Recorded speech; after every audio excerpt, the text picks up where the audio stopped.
ഇപ്പോഴെന്താ ഒരു ഇന്ത്യക്കാരൻ അരുണാചൽ ഇന്ത്യയുടെ ഭാഗമാണെന്ന് പറഞ്ഞിട്ട് ചൈനയിൽ പോയി കഴിഞ്ഞാൽ അവനെ ഹറാസ് ചെയ്യുക. എങ്ങനെ ഇതുണ്ടായത്? അതായത് ഇന്ത്യയുടെ ഡിപ്ലോമസി സിസ്റ്റം വീക്കാണ്, ഇന്ത്യയും വീക്കാണ്. ഇന്ത്യയും വീക്കാണ്, അല്ലെങ്കിൽ അതുണ്ടാവൂ.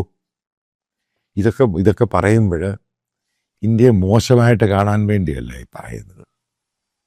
ഈ രാജ്യം മുന്നോട്ട് പോകണം.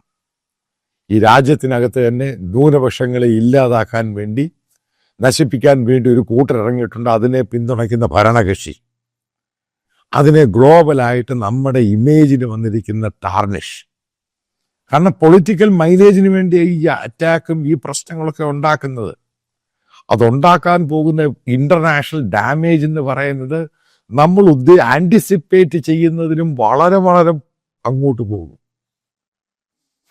അതായതിൻ്റെ കാര്യം. ന്യൂസിലാൻഡിൽ സർദാർമാർക്കെതിരെ പ്രശ്നമുണ്ടായി. അത് സർദാർമാരുടെ കയ്യിലിരിപ്പാണ്. അവർ റോഡ് തടഞ്ഞു, പ്രശ്നമുണ്ടായി. ഗ്ലോബലായിട്ട് മുഴുവനും സോഷ്യൽ മീഡിയയിൽ ഇന്ത്യക്കാർക്കെതിരെ പറയുന്നു. ഇന്ത്യ ഗവൺമെൻറ് ഒരു അക്ഷരം മിണ്ടാൻ പറ്റുന്നില്ല. കാരണം മനസ്സിലാക്കേണ്ടതാണ്, ഇത് ഡിജിറ്റൽ ലോകമാണ്, ഡിജിറ്റൽ ഇന്ത്യയാണ്. ധാരണ ഇന്ത്യയിൽ മാത്രമല്ല അപ്പോൾ ഉള്ളത്, ഇത് ലോകം മുഴുവനും കാണും. അതിൻ്റെ ഓരോ ഇമ്പാക്റ്റുകളാണ് ഓരോ ഭാഗത്തുണ്ടായിക്കൊണ്ടിരിക്കുന്നത്. ഇതേ പറഞ്ഞുള്ളൂ. ഞാൻ പറഞ്ഞ തെറ്റായ രീതിയിലാണ് ഇപ്പോഴത്തെ പോക്ക്. ഈ പോക്ക് ശരിയല്ല. കൂടുതലായിട്ട് ഓവർ കോൺഫിഡൻസിൽ ഓരോന്നും കയറി ചെയ്യും. അതിൻ്റെ ഓരോ സംഭവങ്ങളുടെ പ്രശ്നങ്ങളുടെ സീരിയസ്നെസ് മനസ്സിലാക്കുന്നില്ല.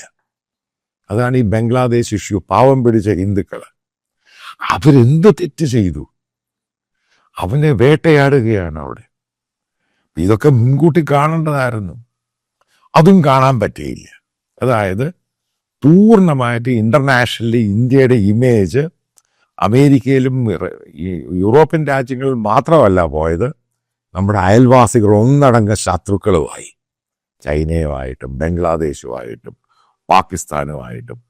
കാരണം അവരും മുതലെടുക്കുകയാണ്. ഇതുപോലും മുൻകൂട്ടി കാണാൻ കഴിവില്ലാത്തൊരു ഗവൺമെൻറ്റാണ് ഇന്ത്യ ഭരിക്കുന്നത് എന്നതാണ് യഥാർത്ഥ സത്യം. ബാക്കി മുഴുവനും തള്ളാണ്, വെറും തള്ള്. ഈ തള്ളുകൊണ്ട് അനുഭവിക്കുന്നത് ഓരോ ഇന്ത്യക്കാരനും.